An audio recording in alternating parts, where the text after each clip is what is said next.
வணக்கம் நண்பர்களே, எல்லாரும் எப்படி இருக்கீங்க? நம்ம கிச்சன் கிளப்ஸ் சேனலில் இன்றைக்கி நம்ம சூப்பரான ஒரு ஆப்பம் ரெசிபி பார்க்க போகிறோம். இந்த ஆப்பம் நீங்கள் எத்தனையோ வீடியோ பார்த்துருப்பீங்க.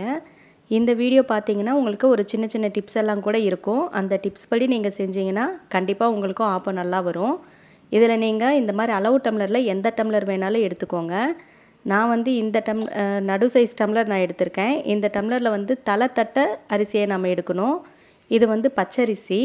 பச்சரிசியை வந்து இப்படி குவிச்சு வச்சு இந்த மாதிரி தலையை தட்டிட்டு ஒரு டம்ளர் அளவுக்கு எடுத்துக்கலாம்.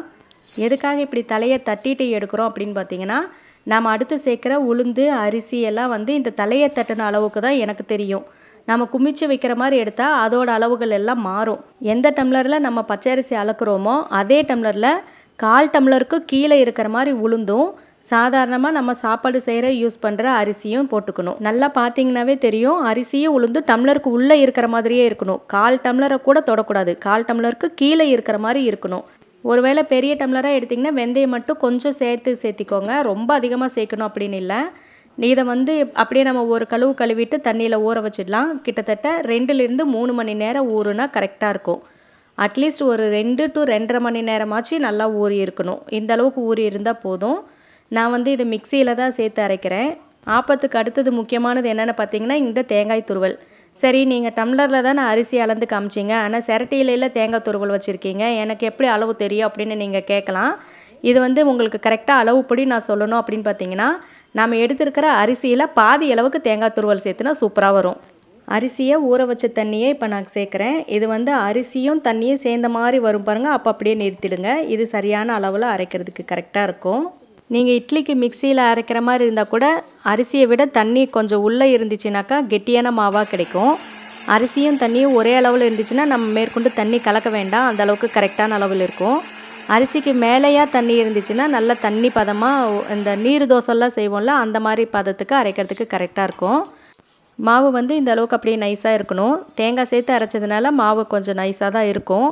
இப்போ இது வந்து பவுலில் மாற்றிக்கலாம். மாற்றிட்டு அந்த மிக்சியிலையே ஒட்டிகிட்டு இருக்கிறதுக்கு கொஞ்சமாக மட்டும் தண்ணி விட்டு கலந்து விட்டுக்கோங்க. ரொம்ப தண்ணியாக இருக்கக்கூடாது. அப்படி இல்லாட்டி மிக்சியில் சேர்த்துன தண்ணியோடவே விட்டுருங்க. நீங்கள் மேற்கொண்டு தண்ணி எதுவும் சேர்க்க தேவையில்லை. இப்போ இது கூட நல்லா 1 ஸ்பூன் அளவுக்கு உப்பு, 1 ஸ்பூன் அளவுக்கு சர்க்கரை, ஒரு 1/2 ஸ்பூன் அளவுக்கு ஆப்ப சோடா சேர்த்து நல்லா கலந்து விட்டு மூடி வச்சிடலாம்.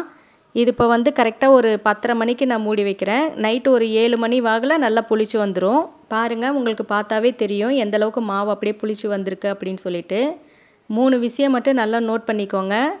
3 மணி நேரம் ஊறணும். அதுக்கப்புறம் நம்ம அரைச்சி எடுத்ததுக்கப்புறம் தண்ணி ரொம்ப நிறையா விட்டுறக்கூடாது. மிக்சி ஜாரில் தண்ணியும் அரிசியும் சம அளவு இருக்கிற மாதிரி இருக்கிறப்போ அரைச்சி எடுத்தால் கரெக்டாக இருக்கும். அதுக்கப்புறம் நல்லா ஒரு 7 மணி நேரத்துக்கு பக்கத்தில் புளிக்க விடணும்.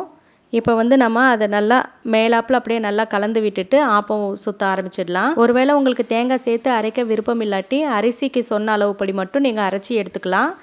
கெட்டியாக அரைச்சி எடுத்துகிட்டு நீங்கள் ஆப்பம் சுடுறப்போ மட்டும் தேங்காய் பால் வேணால் விட்டு அப்படியே கரைச்சி எடுத்துக்கலாம். தண்ணி மாதிரி மட்டும் போகாமல் பார்த்துக்கோங்க. ரொம்ப தண்ணியாக இருந்தால் ஆப்பம் சுடுறப்போ நல்லாயிருக்கும், மறுநாள் நல்லா இல்லாமல் வந்துடும். அதனால் நீங்கள் இந்த அளவுப்படி நீங்கள் எடுத்திங்கன்னா உங்களுக்கு அப்படியே சாஃப்டாக இருக்கும். உள்ளே சுற்றியும் மொறுன்னு சூப்பராக இருக்கும். இப்படி நம்ம மூடி வச்சு எடுக்கிறப்போ இந்த ப்ரௌன் கலரில் ஆனதுக்கப்புறம் ஆப்ப சட்டியிலேருந்து தனியாக அதுவே கலண்டு வந்துடும். ஆப்பம் எடுக்கிறதுக்கு அப்படியே கிண்ணி மாதிரி சூப்பராக நல்லாயிருக்கும்.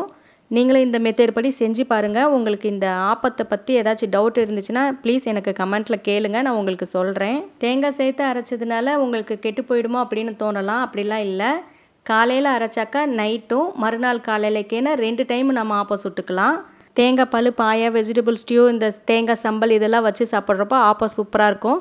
செஞ்சு பாருங்கள், நல்லாயிருக்கும். திரும்பவும் இன்னொரு ரெசிப்பியில் சந்திக்கலாம். நன்றி.